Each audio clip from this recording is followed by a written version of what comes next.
दोस्तों, नवरात्रि के दूसरे दिन मां ब्रह्मचारिणी की पूजा की जाती है। मां दुर्गा की नौ शक्ति का दूसरा स्वरूप मां ब्रह्मचारिणी का है। यहाँ ब्रह्मा का अर्थ तपस्या से है। मां दुर्गा का यह स्वरूप भक्तों और सिद्धों को अनंत फल देने वाला है। इनकी उपासना से तप, त्याग, वैराग्य, सदाचार और संयम की वृद्धि होती है। ब्रह्मचारिणी का अर्थ तप की चारिणी यानी तप का आचरण करने वाली।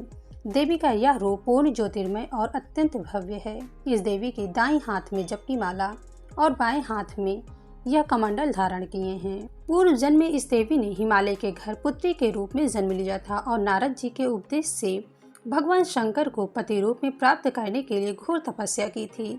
इस कठिन तपस्या के कारण इन्हें तपस्यारिणी अर्थात ब्रह्मचारिणी नाम से अभिहित किया गया।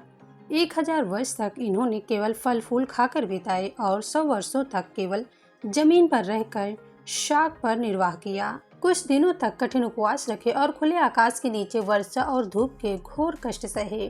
3000 वर्षों तक टूटे हुए बेलपत्र खाए और भगवान शंकर की आराधना करती रही। इसके बाद तो उन्होंने सूखे बेलपत्र खाना भी छोड़ दिए। कई हजार वर्षों तक निर्जल और निराहार रहकर तपस्या करती रही। पत्तों को खाना छोड़ देने के कारण ही इनका नाम अपर्णा नाम पड़ गया।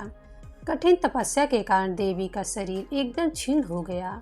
देवता, ऋषि, सिद्धगण, मुनि सभी ने ब्रह्मचारिणी की तपस्या को अभूतपूर्व पुण्य कृत्य बताया, सराहना की और कहा, हे देवी, आज तक किसी ने इस तरह कठोर तपस्या नहीं की।